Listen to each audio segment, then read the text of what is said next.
Halo Kedan, Assalamualaikum, selamat datang lagi di channel YouTube Okezen, edisi Oke Horror.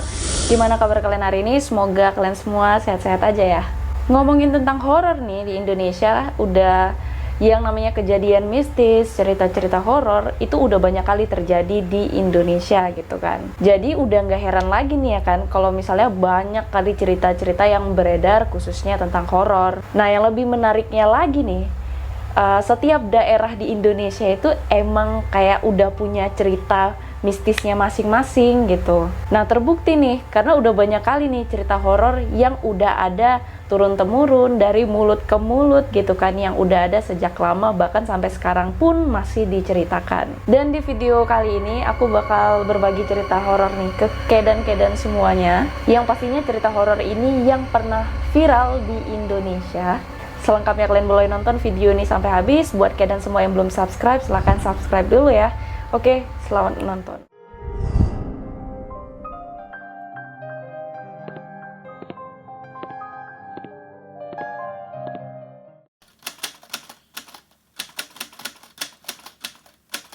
Yang pertama ini tuh ada kisah horor. Ini termasuk kisah horor yang lumayan legendaris. Cerita tentang SMA Tugu. Buat kalian semua yang orang Malang pasti tahu cerita ini, karena ini memang salah satu kisah horor dari Malang yang lumayan melegenda. Atau barangkali di antara kalian ada yang pernah singgah ke Malang nih, mungkin ada kerabat kalian yang orang Malang pernah menceritakan kisah ini. Jadi SMA Tugu Malang ini sebenarnya ini adalah komplek SMA yang terdiri dari SMA 1, SMA 3, dan SMA 4 yang ada di Kota Malang. Nah sekolah itu tuh udah lumayan terkenal kali lah, pokoknya udah punya cerita horornya sendiri gitu. Ya mungkin dikarenakan SMA Tugu Malang ini emang dari usia gedungnya itu tuh udah tua kali. Nah pas masa kolonial Belanda nih, pada zaman dulu ya, gedung ini tuh sebenarnya udah digunain Gedung ini digunakan sebagai sekolah HBS dan juga AMS. Dan gedung sekolah ini pun itu sebenarnya dirancang sama seorang insinyur yang bernama Insinyur Lemay. Beliau ini dari Jawatan Gedung Negara di Jawa Timur. Dan bangunannya ini itu tuh selesai dibangun pada tahun 1931. Di sini aku bakal kasih tahu apa itu HBS ya. Nah, HBS ini kalau kita artikan secara harfiah nih, itu tuh Sekolah Tinggi Warga Negara alias Sekolah Menengah Belanda. Sedangkan AMS nih, nah itu adalah Sekolah Menengah Umum. Nah, sekarang SMA itu digunakan sebagai SMA Negeri 1, Negeri 3, dan SMA Negeri 4 yang ada di Kota Malang. Kenapa SMA itu dibilang SMA Tugu? Karena ketiga gedung SMA itu tuh terletak di Jalan Tugu. Nah, masuk nih ke misterinya. Misteri pertama yang paling melegenda di SMA Tugu ini itu tentang lantai keramik yang berdarah. Walaupun nih ya, ubin keramik itu diganti berkali-kali gitu kan, tetap aja katanya bakal ada darah lagi di situ. Jadi aslinya itu keramik SMA Tugu ini lantainya keramiknya warna kuning, cuman ada kayak bercak-bercak darah gitu. Nah bercak itu tuh mulai ada dari warna merah sampai bahkan juga ada merah kecoklatan nih. Dan itu terletak di keramik dengan susunan yang nggak beratur. Nah diganti berkali-kali pun nih keramiknya ini itu bakal tetap ada bercak darah yang muncul di situ.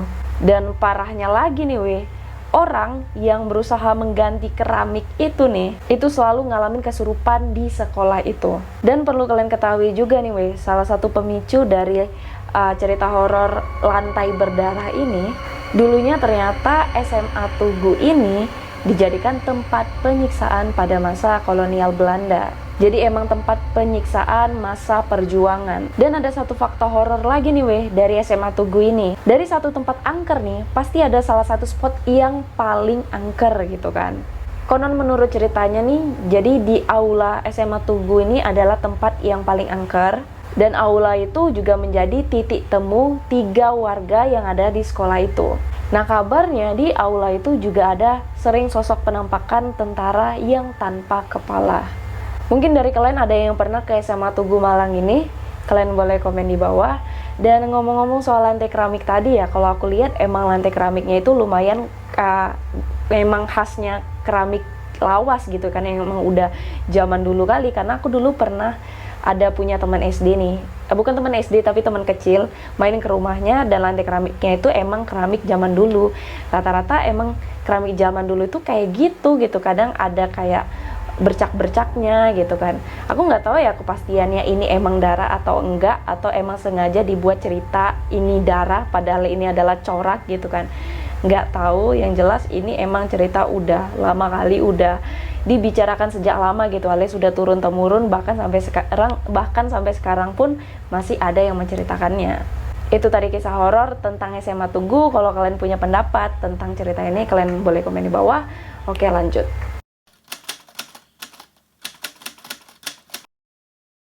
Selanjutnya ini tuh ada kisah yang lumayan legendaris juga. Ini adalah kisah urban legendnya Mbak Yayu. Dia itu terkenal sebagai hantu di kampus UGM. Dilansir dari brilio.net, itu sebenarnya dari berbagai tempat nih emang memiliki sisi misteri gitu sejak dulu. Maka dari itu orang-orang banyak kali yang bilang bahwa ini sebenarnya adalah urban legend. Jadi emang gak terkecuali lah yang ada di kampus-kampus Indonesia gitu. Salah satunya yang memiliki kisah urban legend kampus nih, urban legend horror ya, itu adalah Universitas Gadjah Mada alias UGM yang berada di kota Yogyakarta. Salah satu kisah urban legendnya itu adalah tentang Mbak Yayu nih weh. Jadi menurut ceritanya nih, Mbak Yayu ini adalah seorang mahasiswi yang emang sering kali lah muncul di gedung Fakultas Ekonomika dan Bisnis di UGM itu. Gedung Fakultas Ekonomika dan Bisnis UGM ini weh, jadi dia tuh berada persis nih di sebelah timur gedung pusat UGM, atau biasa orang-orang nyebutnya dengan Geraha Sabha Pramana alias GSP. Sebenarnya urban legend ini nggak jelas ya sejak kapan beredar dari mulut ke mulut gitu. Tapi yang jelas emang udah banyak kali lah dari mahasiswa-mahasiswi yang ada di UGM itu bercerita tentang adanya Mbak Yayu ini. Dan itu pernah tertangkap kamera CCTV yang ada di kampus itu ya, spotnya itu ada di sekitaran kampus ekonomi di UGM gitu. Dan diketahui lagi nih ada salah satu mahasiswa alumni tahun 2007 di kampus UGM namanya Andika. Dia bilang bahwasannya memang sebenarnya kisah Mbak Yayu ini udah lama ada di kampus itu. Karena emang zaman dulu tuh memang ada mahasiswa yang pernah ngelihat langsung sosok itu. Khususnya mahasiswa yang pernah mengerjakan tugas nih di kampus pada malam hari. Jadi orang itu tuh pernah ngelihat langsung sosok itu. Nah, faktanya nih tentang Mbak Yayu ini, ternyata Mbak Yayu ini menurut cerita yang dari mulut ke mulut nih, Mbak Yayu ini adalah mahasiswi UGM angkatan lama. Jadi ceritanya waktu dulu nih, dia itu lagi mengajukan skripsi nih. Tapi sayangnya di luar dugaan si Mbak Yayu ini, ternyata skripsinya ditolak. Nah, akibat skripsi dia ditolak nih kan, dia ngerasa sakit hati, dia sedih gitu kan. Iya, pokoknya dia kecewa. Akhirnya pada malam hari dia tuh memutuskan untuk mengakhiri hidupnya sendiri. Nah, dari cerita itulah sebabnya sampai sekarang katanya sih arwahnya Mbak Yayu ini itu sering kali bergentayangan di dalam kampus Universitas Gadjah Mada. Ada yang bilang lagi nih bahwa sebenarnya Mbak Yayu ini sering kali muncul di sekitar koridor lantai 3 Gedung Utara Sayap Barat atau ruangan U305 sampai U302. Dan katanya lagi sih sosoknya itu ya berpenampilannya tuh kayak mahasiswi biasa yang sederhana, tapi emang penampilannya dari pakaiannya itu lawas sekali. Nah, itu tadi tentang kisahnya Mbak Yayu, hantu urban legend yang ada di kampus UGM. Kalau kalian punya pendapat tentang Mbak Yayu ini, kalian boleh komen di bawah. Oke, lanjut.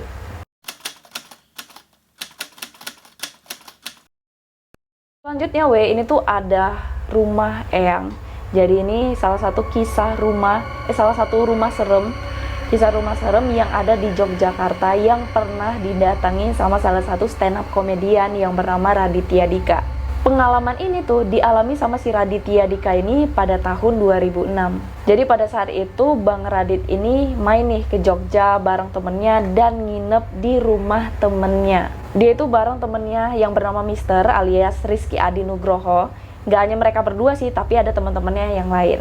Nah mereka semua ini itu tuh bener-bener ngalami beberapa kejadian yang lumayan menyeramkan. Jadi ketika pertama kali si Mister ini lulus SMA Mister yang pada saat itu diterima nih kuliah di kampus UGM, dia tuh diminta nginep di rumah kosong. Yang seremnya lagi, rumah itu kosong ternyata udah 10 tahun lamanya gitu. Nah karena emang udah lama kali kosong, udah jelas ya rumah itu pasti punya nuansa yang luar biasa serem gitu kan. Mulai dari lukisan yang ditutup kain putih, rumahnya kotor, berdebu juga karena emang gak terawat gitu kan. Dan pada suatu ketika si Mister ini gak sengaja nih ngedenger suara gamelan, dan itu terjadi di malam hari. Tepatnya pada saat tengah malam. Nah jadi pada saat itu Bang Raditya Dika ini cuma mengalami teror, yaitu berupa pintu yang tiba-tiba diketuk itu dari arah kebun. Tapi kalau Mister dan 2 orang temennya yang memang tinggal di rumah itu, mereka itu udah ngalami banyak kali hal aneh dan hal yang menyeramkan selama tinggal di rumah itu. Jadi salah satu kejadian yang paling serem itu ada nih seorang ibu yang merupakan kerabat dari salah satu penghuni rumah serem ini menginap. Waktu itu si ibu ini ditempatkanlah dia ke kamar tengah. Yang sebenarnya pada saat itu gak ada tuh orang yang berani tidur di kamar itu gitu. Nah keadaan masih aman terkendali lah ya kan. Tapi pada saat memasuki jam 2 pagi nih, si ibu ini keluarlah dia dari kamarnya itu ya kan. Dia keluar dari kamarnya, lari dia langsung, dia ngos-ngosan gitu kan. Setelah dia keluar dari kamar itu, nah lari dia menuju ruangan tengah. Dan di ruangan tengah itu sebenarnya tempat semua orang-orang tidur di situ pada saat itu. Jadi yang tidur di kamar itu cuman si ibu ini. Karena si ibu ini heboh kali ya kan, jadi bangunlah mereka, ditanya kenapa gitu kan. Jadi si ibu ini bilang bahwasanya ada makhluk halus yang ngintip dia lewat ventilasi udara di kamar itu. Dan itu posisi ventilasinya itu di atas pintu kamarnya. Nah karena itulah si ibu ini pantas aja kabur ya kan, sambil ngos-ngosan pula keluar dari kamar itu. Siapa juga yang gak takut ya kan. Nah selain kejadian itu, ternyata Mister dan kawan-kawan ini juga sering kalilah ngedapati lemari di salah satu kamar. Itu lemarinya goyang-goyang tanpa sebab nih. Gak hanya itu, orang itu juga pernah nengok ada gadis yang rambutnya itu kayak apa ya, dibilang kayak kain pel lah. Gadis itu muncul tiba-tiba di area kebun. Terus api bakaran anglo ini yang nyala sendiri padahal udah disiram. Ada suara perempuan ketawa juga, ada suara ketukan pintu misterius yang nggak tahu siapa yang ngetuk. Ada seorang gadis yang pakai baju merah. Ada di kamar mandi tuh kayak ada orang yang mandi. Bahkan ada sempet juga sih lampu rumah itu kayak dimain-mainin, ada yang ngidupin, ada yang matiin gitu. Dan parahnya lagi, makhluk halusnya itu ada yang sempat menyerupai sosok Akbar. Jadi Akbar ini temennya dari si Mister ini Nah bisa kalian bayangi kan, lumayan banyak juga sih hal-hal mistis yang terjadi di situ selama si Mister ini tinggal gitu kan. Dan itu pastinya serem kali. Nah pentingnya lagi nih, ternyata kejadiannya ini nih, kejadian yang dialami si Mister itu ternyata bukan tanpa sebab. Si Mister ini punya bude. Budenya inilah yang pemegang kunci. Ternyata beliau ini mengetahui tentang cerita angker yang ada di rumah itu. Jadi emang rumah itu ternyata rumah angker gitu kan, yang ditempati sama si Mister ini. Mister dan teman-temannya ini itu tuh baru dikasih tahu bahwa memang ada penunggu rumah yang ternyata memang tinggal di kolong tempat tidur. Dan itu kolong tempat tidur salah satu kamar yang ada di rumah itu. Selain itu, ternyata lemari yang selama ini si Mister nengok dia goyang-goyang sendiri, di dalam lemari itu ternyata berisi pusaka keraton. Karena ternyata eyangnya si Mister ini merupakan pejabat pertanian ketika pemerintahan Hamengkubuwono 8 dan 9. Nah itu tadi kisah horor mengenai rumah eyang. Kalau kalian punya pendapat tentang rumah yang satu ini, kalian boleh komen di bawah. Oke lanjut.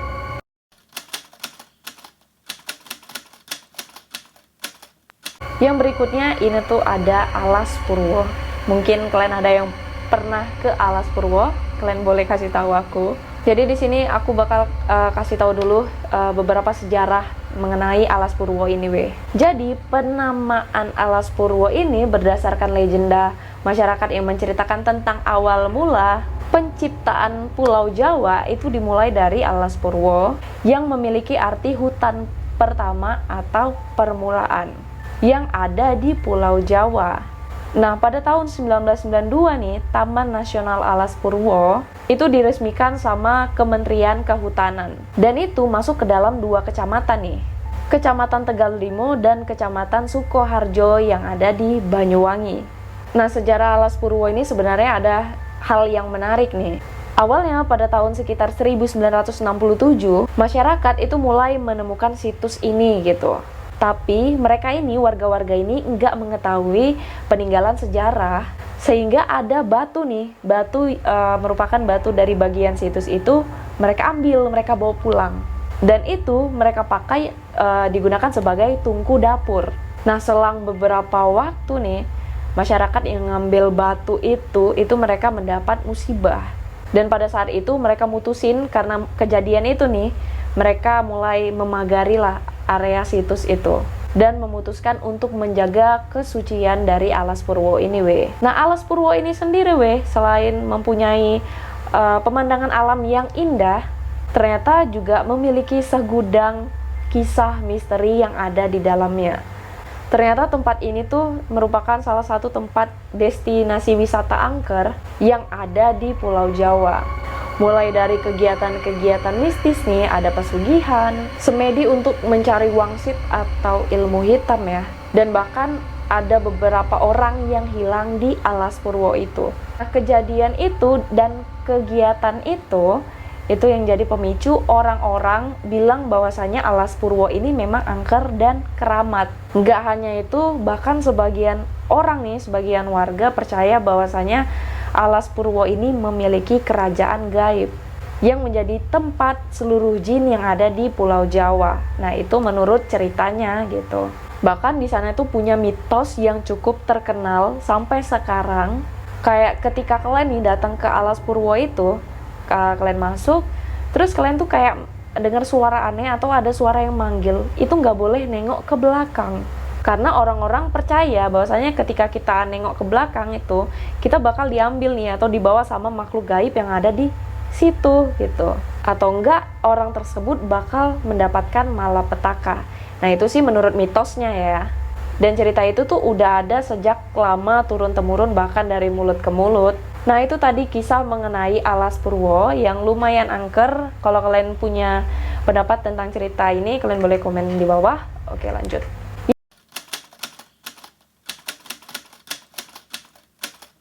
Yang terakhir, ini ada kisah horor mengenai rumah sakit daerah dari Mardi Waluyo. Jadi ini merupakan kisah seram. Jadi ini tuh bercerita tentang ada seorang ibu yang melahirkan di rumah sakit ini. Dan katanya si ibu ini melahirkan dibantu dengan makhluk halus yang ada di rumah sakit itu. Jadi awal ceritanya ibu ini udah hamil 9 bulan dan waktunya mau melahirkan gitu. Si ibu ini karena sudah merasakan sakit yang luar biasa, akhirnya dia mutusin lah buat melahirkan di rumah sakit Mardi Waluyo ini. Ya pada saat dia nyampe ke rumah sakit itu, dia melihat emang ini rumah sakit pada umumnya gitu kan. Nah, beliau ini masuklah ke rumah sakit itu dan melahirkan dengan selamat.